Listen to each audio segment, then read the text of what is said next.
Hi hello welcome to post 360. నేను మీ Murali Rapalli.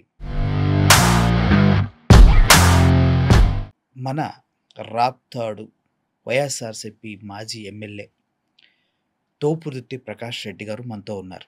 Sir welcome to our studio. నమస్తే. Sir ఇప్పుడు junior NTR గారి పైన వాళ్ళ పార్టీ ఒక వ్యక్తి దగ్గుబాటి ఆయన మాట్లాడటం జరిగింది.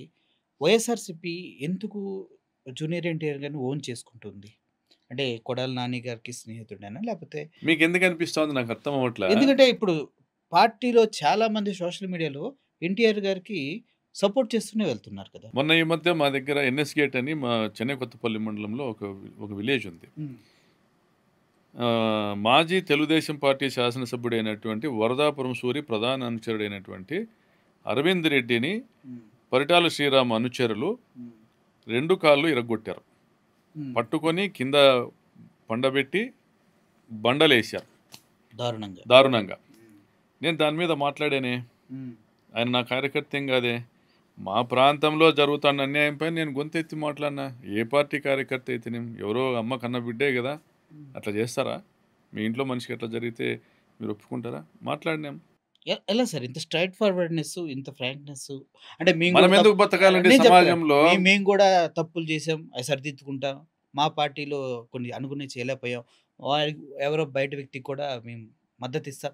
ఎలా ఇది ఎలా వచ్చింది ఇది? అంటే ఇది మేము ఎప్పుడు కూడా షో చేసి మసిపూసి మాయమాటలు చెప్పేటువంటి తత్వం మాకు లేదు. హ్మ్. మంచి చేయగలుగుతామంటే చేస్తామని చెప్తాం. మా వ్యక్తిగతమైతే తప్పనిసరి గట్టిగా కూడా హామీ ఇస్తాం. హ్మ్. అప్పు చేసో సప్పు చేసో అయినా చేస్తాం. హ్మ్. కానీ ప్రభుత్వం నుండి తీసుకొచ్చేటువంటి విషయంలో 2019కి ముందు పాదయాత్రలో ఇచ్చినటువంటి హామీలు కానీ, దాని తర్వాత కానీ జగన్ గారు ఉన్నారంటే ధైర్యంతో ఇచ్చిన హామీలు కానీ అమలు విషయంలో హ్మ్. రాష్ట్ర ప్రభుత్వానికి ఉన్నటువంటి ఆర్థిక ఇబ్బందుల వల్ల అమలు చేయలేకపోయాం. It's a fact. అందరూ తెలుసుకోవాలా. వాళ్ళు నిజము చెప్తే నమ్ముతారు, బేరీ చేసుకుంటారు, రీచెక్ చేసుకుంటారు. నిజమే ప్రభుత్వం దగ్గర డబ్బులు లేవు, హ్మ్. ఎవరి దగ్గర పోయినాయి, మా దగ్గరికే వచ్చినాయి కదా అనుకుంటారు. ప్రజల దగ్గరికి డబ్బులు వచ్చినాయి. మేము గడప గడప గ్రామాల్లోకి పోయినాం. ప్రతి వీధిలోనూ మాకు ఇక్కడ ఈ డ్రైనేజ్ చూడండి, ఈ కరెంట్ లైన్ పైన పోతా ఉంది చూడండి. ఏదో ఒక సమస్య చెప్పుకుంటూ వచ్చినారు. కనీసం పంచాయతీకి ₹1,00,00,000 కావాలా, హ్మ్. అవన్నీ పనులు పూర్తి చేయడానికి 20 లక్షలు ఇచ్చారు. సచివాలయానికి 20 లక్షలు ఇచ్చారు. హ్మ్. అవ్వవు. అవి చేసిన బిల్లులు వస్తాయి రావు అని ఒక భయం ఉన్నింది. ఆ క్రమంలో ఎలక్షన్లకు ముందు పెట్టాము ఆ కార్యక్రమం. నేను సజెస్ట్ చేస్తున్నది ఏమంటే మా నాయకునికి 2029లో మళ్ళీ మనం ప్రభుత్వంలోకి వస్తాం. శాసనసభ్యుల్ని మొదటి నెల నుండి గ్రామాల్లోకి పంపాలా.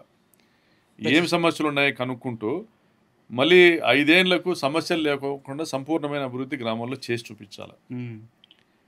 అర్థమైందా? మనం ఎక్కడో ఒక దగ్గర డెవలప్మెంట్ చేసి మేము చేసామనేది కాదు కదా.